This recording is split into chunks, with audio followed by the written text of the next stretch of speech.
peringatan HUT RI yang ke-79. Jadi kita ini sudah terlepas dari isti'mariyah, penjajahan kolonial, tapi dari kacung-kacungnya ya belum terlepas. Sebelum live barusan ini saya di grup membahas mengenai tentang 17 Agustus sama lagu syukur, Pak.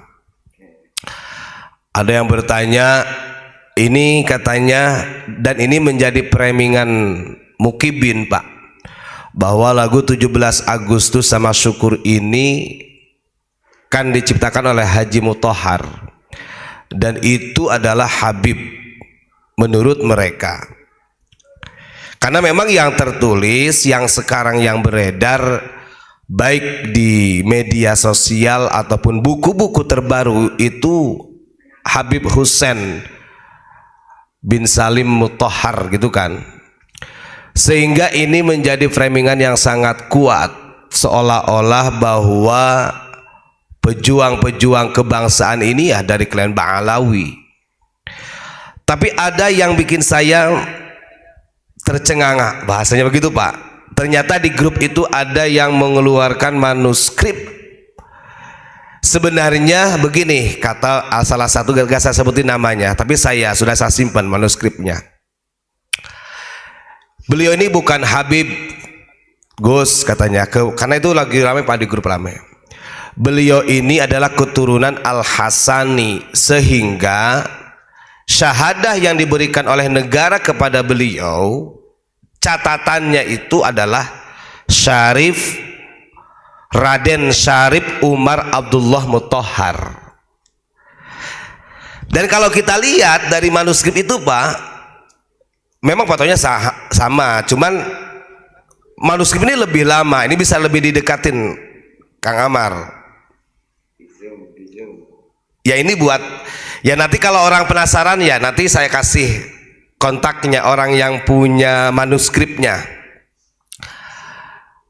Nah ini kalau di sini Raden Syarif Abdullah Muthohar, ya, dan beliau kelahiran Semarang, di Semarang tanggal 12 Februari 1901 di sini ya. Nah dari berbagai perbedaan ini kan perlu dikaji ulang gitu kan, harus ada pembanding yang lebih kuat kan begitu. Tapi jujur saja kalau saya pribadi lebih percaya ini, karena munculnya istilah Habib di Indonesia harus kita pahami. Mulai populernya ya setelah ada Robitoh Alawiyah, ya nggak punten ya, terlepas itu adalah dzurriyyah Rasul ataupun bukan, kalau belum terverifikasi ya masih tertolak gitu kan. Tapi kalau memang orang itu mempunyai jiwa nasionalis dan agamis dan alim, berakhlakul karimah, yang nggak kita nafikan secara kealimannya. Urusan nasab ya beda lagi. Tapi yang jelas dari manuskrip ini beliau adalah Raden Syarif Umar Abdullah Muthohar. Maka beliau disebut Haji Muthohar. Bahkan ada salah satu teman di grup, bahkan ada lagi Gus, nanti saya kirim katanya, jangankan beliau, W.R. Supratman juga sudah dihabibkan. Duh, saya bilang kalau memang ada coba dikirimkan aja, saya pengen baca. W.R. Supratman, Pak. Padahal udah tak jelasin Wage Rebo Supratman. Wah, jadi nah ini sebenarnya memang ada kepentingan. Ya ngapunten. Ketika mereka masih kekeh ini adalah memang ini Habib. Kalau mau hitung-hitungan orang yang berjuang jumlahnya antara mereka dengan orang-orang pribumi lebih banyak siapa? Kan begitu. Ini kan adalah kebodohan sebenarnya, kebodohan. Kalau Asy-Syarif As-Sayyid yang keturunan dari Al-Hasani dan Husaini itu dari dulu lebih datang duluan sebelum dari klan Ba'alawi ke Indonesia. Makanya beliau ini kelahiran di Semarang, wajar saja Haji Mutahhar ini mempunyai jiwa nasionalis, patriotisme. Karena jiwanya sudah menyatu dengan orang Nusantara. Oke lah, andai kata mereka tetap itu dikatakan Habib. Saya tanya, kehabiban kamu, nasionalisnya, patriotisnya sama gak dengan Haji Mutahhar? Waduh. Jauh. Kan begitu. Ah, ini kan ada banyak-banyak orang. Memang kalau kita buka di Google Pak, itu sudah kayaknya manuskrip ini sudah nggak ada, tapi ada orang yang menyimpan. Masih ada. Karena ini ya kita objektif, monggo lah. Kalau itu dipercaya sebagai klan dari Ba'alwi, kita adu manuskripnya, harus ada pembanding di zaman masa hidupnya itu. Itulah. Tuh, ini ejahan lama, Cap Ibu Jari. Ejanya TJAP, berarti kan cap Pak ya. Terus ibunya O-nya, U-nya ulama. Iboe, DJARI, Cap Ibu Jari. Jadi di sini disebut adalah Raden Syarif Umar Abdullah Mutahhar. Nah, ini mudah-mudahan menjadi apa namanya wawasan baru, gitu ya. Karena kalau bagi Mukimin senang, wow. Ya kalau memang kita mau ungkit-ungkit masalah perjuangan, gak ono apa-apane. Apalagi kalau kita buka fakta yang sebenarnya. Yang menghalangi kemerdekaan Indonesia itu siapa? Kan begitu. Udah jelas, menghalangi perlawanan untuk melawan kolonial Belanda siapa? Kan begitu. Apalagi ada juga yang dikaitkan kakeknya Imam Jumbo itu, imam besar katanya, adalah teman akrabnya Bung Karno. Nah, ini adalah yang perlu dikaji ulang, gitu ya.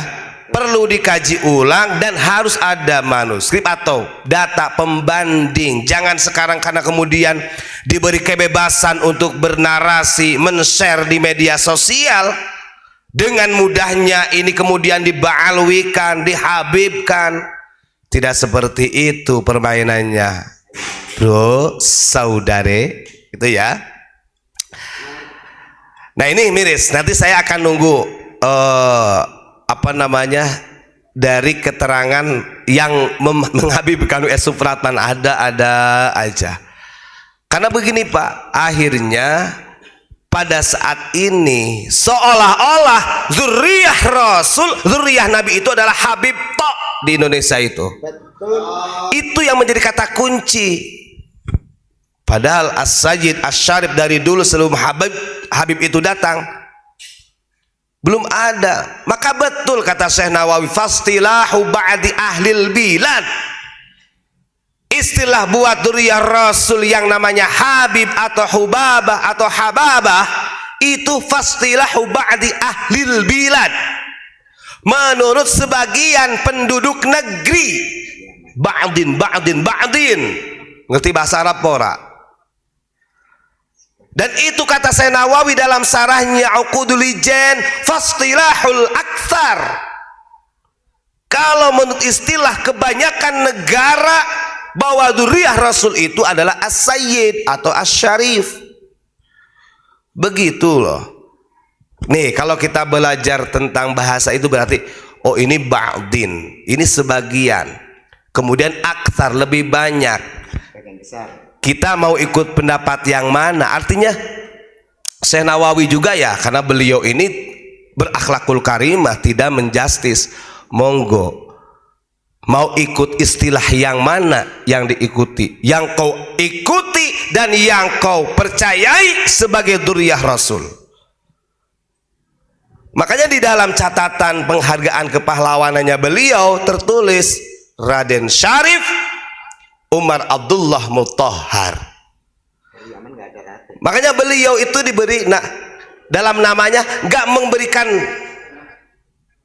nama Habib, tapi Haji Mutahhar. Ya sekarang itu justru Pak, kalau saya bisa katakan justru mereka ini ingin menumpang dengan Haji Mutahar, Syarif Umar Abdullah Mutahar, kemudian dikasih Al-Habib di depannya, seolah-olah mereka ada cucu cicitnya pejuang Indonesia. Gak sadar bahwa mereka awal mulanya datang ke Indonesia dibawa oleh Belanda. Begitu.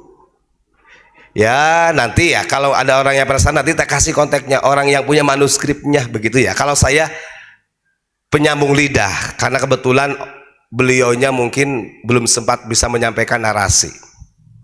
Tapi dengan manuskrip ini, nah kalau gini kan beda lagi Pak. Ini cetakan baru nih. Kalau gambar ini kan yang jadi jurus jitunya Ba'alwi menurut mereka. Habib Abu Bakar bin Syihab, pendiri Yayasan Perguruan Islam Jamiat Khair, pejuang dalam bidang pendidikan. Habib Al-Idrus Al-Jupri, pengusul warna merah putih bendera NKRI itu. Terus apa lagi? Sultan Hamid II Al-Qadri, perancang lambang NKRI. Nah ini Al-Qadri itu beda ya, bukan Ba'alwi, bukan Ali bin Ubaidillah. Habib Hadi bin Syekh Abu Bakar, pasukan Republik Indonesia PRI Kesatuan 5B Resimen. Terus Habib Hussein Al-Mutahhar yang tadi itu, pencipta lagu nasional dan menyelamat bendera pusaka NKRI. Habib Muhammad Asad bin Sahab, penyebar berita proklamasi kemerdekaan NKRI. Nah ini kan cara mereka menggiring supaya mindset bangsa Indonesia ini tertuju kepada habaib, seolah-olah habaib adalah para pejuang, padahal musuh dalam selimut, gitu ya. Jadi kita harus objektif. Andai kata mereka kekeh, andai kata wah ini emang Habib ini, oke, berapa banyak ini jumlahnya cuma 6, andai kata ribuan ratusan pejuang kita yang betul-betul membela bangsa, yang sampai dini hari banyak yang belum diberikan gelar sebagai pahlawan nasional. Ayo, kalau mau hitung-hitungan masalah peranan untuk kemerdekaan, orang-orang Nusantara ini dari dulu itu ya berjuang. Gak kanggo lah kalau buat kita mah, gak kepake. Mau itu Anda framing bagaimanapun, yang jelas yakin bangsa ini masih menyimpan data-data manuskrip yang lebih tua dan lebih asli dibandingkan dengan media-media zaman digital sekarang. Itu saja ya, terima kasih. Kurang lebihnya mohon maaf kalau ada yang tersinggung, ya tersinggang lah, gak apa-apa. Salam Pancasila. Assalamualaikum warahmatullahi wabarakatuh.